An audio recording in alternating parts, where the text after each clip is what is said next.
While most of the talk involving the 2024 GOP primary involves either Ron DeSantis or Donald Trump, what if there was a third potential candidate that could shake up the Republican primary and miraculously win the Republican nomination? Well, that's something a lot of Republican donors and GOP establishment figures have been hoping for, considering the fact that it looks like Donald Trump is very much on track to win the nomination for the Republican Party, and many on the right think he's the weakest candidate at this point to go up against Joe Biden. So while some have put their hopes into Ron DeSantis, while he is set to announce on Wednesday, the 24th, his position is much weaker than it was earlier in the year. But some donors have speculated that Governor Glenn Youngkin could potentially enter the race as per this Axios article. So we're going to talk about this article. We're going to talk about how Glenn Youngkin sort of went back and forth on 2024, how likely it is he enters this race, what's the circumstances for his entry, so on and so forth, and ultimately what Governor Youngkin being the nominee would bring to the table in the general election against Joe Biden. So we're going to get into all of this in just a second, but first, if you're new to the channel, please consider subscribing down below and liking this video if you enjoy. So Glenn Youngkin about a month ago had basically shot down any prospects of running for president. He was quoted as saying, "Look, I didn't write a book. I'm not in Iowa or New Hampshire or South Carolina. I'm wholly focused on the Commonwealth of Virginia." And many people, including myself, figured he would probably put all of his focus into the legislative races in Virginia that take place at the end of this year, which will ultimately determine whether or not the state of Virginia is governed by a Republican trifecta or not. Currently, the Republicans hold the House of Delegates, the Democrats hold the state Senate, and of course, the governorship is controlled by the Republicans. So, that's really a major test, I think, for Youngkin's clout. And I talked about it in a video about a month or two ago, because it's really important in raising his national figure. If he bungles the races and Republicans don't do well, there's 0% chance Glenn Youngkin is going to run for president. But I think if the Republicans perform a lot better than expectations and Youngkin's brand is able to uplift Republicans, I think it would help him reinforce the narrative that he is the winning Republican, that he's the Republican that has positive coattails that can uplift other Republican candidates down ballot and ultimately beat Biden in 2024. And I think while Youngkin isn't really in consideration as of now, you really just have these articles here and there sort of speculating Youngkin's run, I think he'd be an extremely formidable opponent to Joe Biden. So now you have advisors close to Youngkin basically saying that he is sort of interested, or at least entertaining the notion of running for president. So he shot it down a month ago. I thought that was a smart move on his part. Let Trump and DeSantis fight it out for the nomination. Let one of them be the nominee. If it's Donald Trump, even if Trump were to win somehow, 2028 would be an open presidential election because he can't run for a third term. But also the Republican Party is in a real tough spot right now. You have a fierce battle between the Trump faction of the GOP and basically everyone else in the Republican Party. The Trump faction obviously believes that Trump and Trumpism must remain the focal point of the Republican Party going forward. Trump has to be the nominee. His acolytes have to be the nominees in key states. And you have the rest of the Republican Party that embraces mostly Trump's agenda, his policies, but wants to move on from the divisive politics of Trumpism and Donald Trump himself, because quite frankly, a lot of these people see Trump as an electoral liability. Ever since 2016, Republicans have been underperforming in a lot of these races, with a few notable exceptions. Obviously, you had Florida in 2018 with Ron DeSantis, and you had Virginia in 2021 with Glenn Youngkin. This was a race that originally was a very uphill battle for the Republicans. Virginia had just voted for Joe Biden by 10 points. You had a lot of these Northern Virginia and suburban counties overall voting very heavily Democratic, in some cases by over 30 points, seemingly insurmountable margins for a Republican to win statewide in Virginia. But somehow, through a smart campaign, running on the right issues, and ultimately facing the right opponent as well, Glenn Youngkin was able to cobble together a winning coalition that not only improved margins in the suburban areas, which are really crucial to any victory in a major populated state with big cities and big population centers, but he also ran up margins in rural Virginia that not even Donald Trump himself could run up. You have certain margins in counties and percentages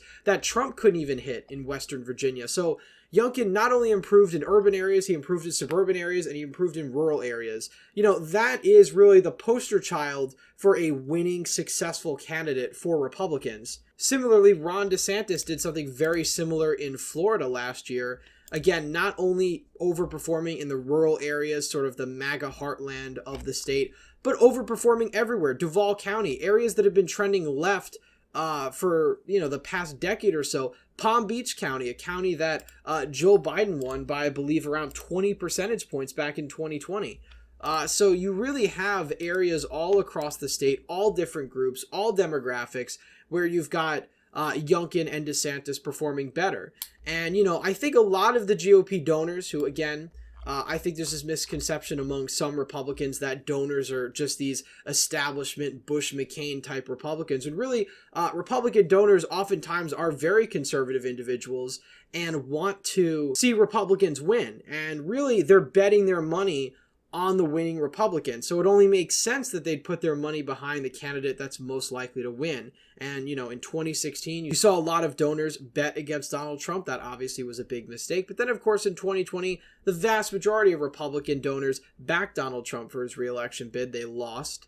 And of course, you go to 2022, you had Peter Thiel invest millions of dollars into these sort of MAGA Trumpian candidates. And, J.D. Vance won, but you had Blake Masters lose, and I think a couple of other smaller candidates as well. So I'm not sure who else Peter Thiel got involved with. He might have got involved in a couple of primaries. But my point being is that Republican donors want a nominee that can actually win. And I think a lot of Republican donors are dissuaded by the mudslinging contest between Donald Trump and Ron DeSantis. And Youngkin is really seen as that candidate that's really above the fray. Because honestly, Youngkin just exudes a very positive demeanor. He's very well spoken, very well versed on the issues. And, he's really a clear contrast to somebody like Donald Trump, who's much more aggressive and, much more relying on off-the-cuff jabs to get his point across rather than well-thought-out remarks. So, these two candidates, Youngkin and Trump, couldn't be more different. And I think donors in a lot of ways are attracted to Youngkin because they're very dissuaded by what they're seeing from Donald Trump because, 2024 is a lot different than 2016 or even 2020.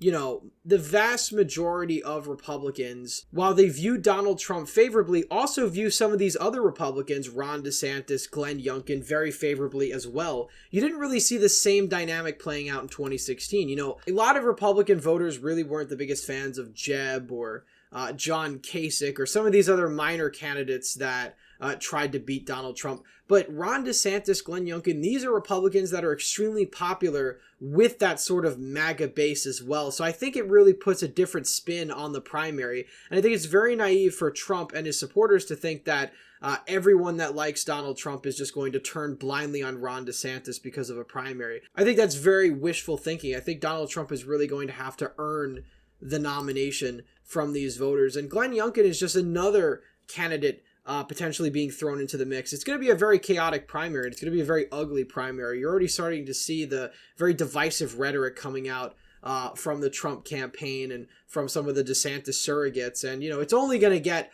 more and more intense once Ron actually announces because that's really when the gloves go off. And again, as I mentioned in my last video, if Ron DeSantis actually wants to win the Republican primary, he needs to go ruthless and aggressive against Trump on the issues Republican voters actually care about. So he does sort of have to outflank Trump in a way. But he also needs to make the pitch that he can actually beat Biden and Donald Trump can't. And I think for Glenn Youngkin, he's probably going to make a very similar pitch if he somehow runs for president. Now, I still don't see Glenn Youngkin getting into the race at this point. Again, I think politically it'd be a very unwise decision. I think it's very, very, very likely that Ron DeSantis or Donald Trump is the Republican nominee. And if I were Glenn Youngkin, I would wait till 2028, since it's probably more likely than not at this point in the race that the Democrat, most likely Joe Biden, wins re-election. So if I were Glenn Youngkin, I'd be holding off until 2028 personally. But again, some of the surrogates around Youngkin himself might have seen maybe different information or might feel very confident about their chances, especially since the primary is getting so divisive and ugly, and he could sort of be the candidate that rises above the fray and says he can unite Republicans against Joe Biden on sort of a more positive conservative message than what we've seen from Trump or DeSantis. But it still remains to be seen. Again, we've got months. I don't expect Glenn Youngkin to announce until probably after the elections in Virginia, because I think a lot of Virginia voters would probably be turned off to the prospect of a Youngkin presidency at that point,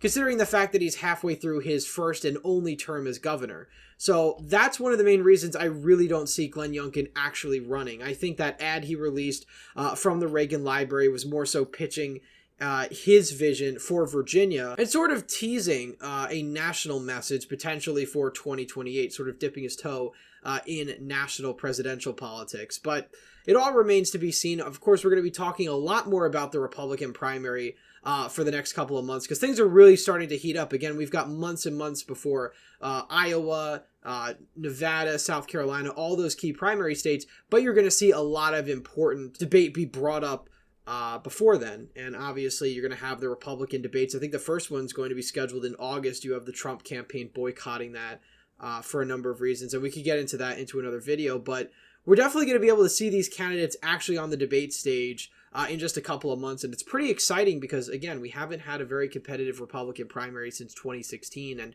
we had the Democratic primary in 2020, which was pretty exciting until Super Tuesday and COVID, especially when it was very clear that Joe Biden was going to be the nominee. But early on, it really was sort of a open field. I mean, Biden was not polling very well early on.